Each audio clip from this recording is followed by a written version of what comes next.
For years, American wheat reigned supreme in global trade. Varieties like Kansas Hard Red and North Dakota Spring varieties, priced on the Chicago Board of Trade (CBOT), set the tone for global contracts, from local bakeries to international pasta manufacturers.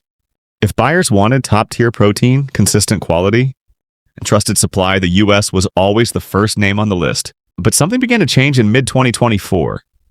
Quietly at first. By mid-2025, that dominance had cracked. A dramatic shift saw key buyers from France to the Philippines, South Korea to Mexico, start rewriting contracts in favor of Canada, Australia, and even Argentina. Why are trusted buyers abandoning the U.S. despite competitive prices? This isn't just a price story. According to CBOT data, U.S. wheat dropped just $8 to $10 per ton in the last year. Meanwhile, Canadian and Australian futures remain stable, and yet up to 40% of international contracts shifted away from U.S. suppliers.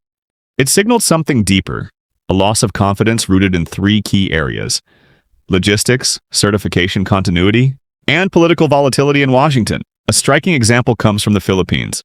Agro Pulse Data Services, May 2025, Trans-Pacific Wheat Flow Tracker, reported that San Miguel Foods, a major milling company in Manila, walked away from a long-standing U.S. contract. Instead, they signed deals with Saskatchewan-based Vetera for 120,000 tons of high-protein winter wheat, and with Australia's CBH for 40,000 tons of APW wheat, ideal for noodle production. The shift wasn't just about grain quality, it was insurance. Philippine customs imposed new premiums for shipping from U.S. ports due to perceived political delay risks. Seattle cargo faced premiums of $410 a ton, while Canadian cargo from Vancouver faced just $225 a ton. The cost gap wasn't about freight, but risk. In Europe, similar changes unfolded. At La Rochelle, the heart of France's wheat processing industry, U.S. wheat imports fell to 132,000 tons in early 2025, a record low since 2002. Meanwhile, Canadian wheat surged to 218,000 tons. The culprit? Compliance failures. U.S. exporters hadn't integrated carbon tracking documents, needed for the EU's Carbon Border Adjustment Mechanism, CBAM, leaving French importers wary of cargo being delayed or rejected. Canada, however, had fully adapted. It embedded the Ottawa Protocol into the EU's Traces system, offering QR-coded carbon tracking across silos and shipments, making Canadian wheat more reliable and green on paper and in practice. An internal memo from the French Millers Federation even raised concerns over recurring glyphosate residue issues in U.S. wheat, while Canadian samples showed consistent safety and stability. In Asia, the story was even more technical. South Korea, as part of its 2025 food safety reform, cut allowable glyphosate residue levels to 30 parts per billion. U.S. wheat regularly tested between 200 to 400 ppb, triggering automatic retests and shipping delays. USDA data from late 2024 revealed that 28% of U.S. wheat shipments to Korea were flagged for retesting. Canada's advantage? A nationwide clean farm transition initiative reduced glyphosate use in the prairie provinces by up to 45%, making their exports safer and more compliant with strict Asian standards. A breakthrough pilot project from the University of Saskatchewan marked a pivotal moment in the wheat trade. Using drone technology and deterministic modeling, the program achieved 90% accuracy in reducing pesticide residue risk. This innovation quickly shifted sentiment in South Korea's major ports, boosting an inch toward Canadian imports. As a result, the Korea Food and Drug Safety Agency reported that Canadian wheat captured 62% of the market share in the first 5 months of 2025. The economic fallout for the U.S. was steep. Analysts at the Parallel Economics Institute estimated the American loss in South Korea's wheat market at $410 million. With economic ripple effects, this translated into the loss of approximately 6,200 jobs in North Dakota's agriculture-centered economy. Meanwhile, Mexico's decision to pivot away from American wheat was primarily logistics-driven. Over the last 5 years, intensified border measures, driven by migration policies, caused significant delays. Food truck shipments through key U.S. border crossings like Laredo and Mesa faced new X-ray screening and food safety protocols, creating backlogs of up to 12 hours per truck. For Mexican mills that rely on a tightly timed supply chain, this proved unsustainable. At the same time, Canada introduced a fast-lane rail protocol allowing uninterrupted cross-border transportation from Alaska to Baja California. By late May 2025, this seamless logistics route helped Canada increase its wheat, share in Mexico by 38%, while the U.S. share plummeted from 32% to just 17%. Domestically, the consequences were immediate.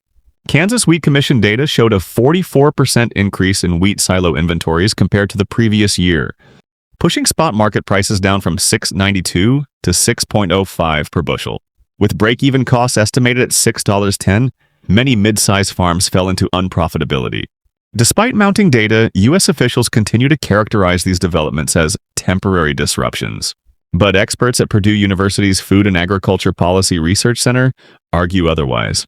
Global wheat trade, they note, is shaped by long-term buyer behavior.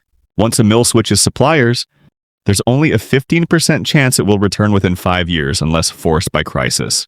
If this shift becomes permanent in countries like the Philippines, France, South Korea, Mexico, and Italy, the United States could lose up to 10 million tons in annual wheat exports.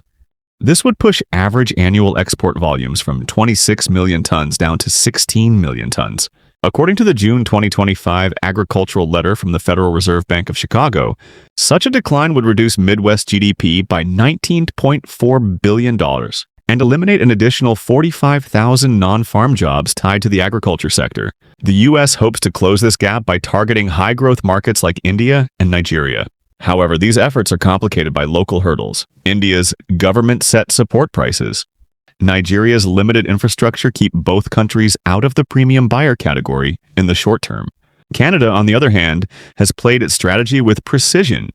Since 2021, the Canadian government has poured CAD $950 million into its protein supercluster program. This initiative connects wheat producers across Saskatchewan, Manitoba, and Alberta into a digitally traceable supply chain. Every batch of wheat comes with real-time QR-coded data showing protein content, moisture levels, and pesticide residue. Western Australia's CBH Group has since replicated this system. Meanwhile, the U.S. continues to rely on PDF-based certifications that vary across state and federal jurisdictions, a fragmented model that leaves international buyers skeptical. Recognizing this disadvantage, the U.S. Department of Agriculture introduced a proposed law in March 2025, the Strategic Grain Reliability Act. The bill seeks to modernize the system by enabling real-time IoT-based data reporting to food safety labs, digitizing export quality documentation, and creating federal guarantees to mitigate transport insurance risks caused by political volatility. But the proposed legislation is facing hurdles in Congress, where budget disagreements have stalled its passage. This uncertainty has already rattled Chicago wheat futures markets, raising the risk premium for international buyers and further eroding confidence in U.S. supply chains. So, what does all of this mean for the future of U.S. wheat exports? The silent shift of major buyers from the Philippines and France to Korea, Mexico, and Italy underscores a new reality. Geopolitical stability and reliability now outweigh mere pricing advantages in the grain trade. Canada's calm policy environment, carbon-conscious logistics, and digital certification systems are repositioning it as the new global leader in wheat exports. To remain competitive, the U.S. must act on two fronts. First, by securing medium-term trade agreements that insulate agricultural exports from internal political upheaval. And second, by investing heavily in technology to digitize and unify the fragmented certification infrastructure. If these measures are delayed, America's wheat market share could continue to decline, triggering a domino effect that will impact not just farms but also rail operators, insurers, rural banks, and even university research centers across the Midwest. Global buyers have sent their message loud and clear. Reliability matters more than rock-bottom prices. It's time for the U.S. to rewrite the opening line of its export strategy. Otherwise, what now seems like a quiet slippage may soon grow into a thunderous collapse. So, is American wheat losing its grip on the global market? Not because of cost, but because of credibility. In a world where buyers demand traceability, stability, and political clarity, the U.S. is falling behind. And unless Washington addresses the root causes, from export policy chaos to supply chain compliance, its days as the world's wheat leader may truly be numbered.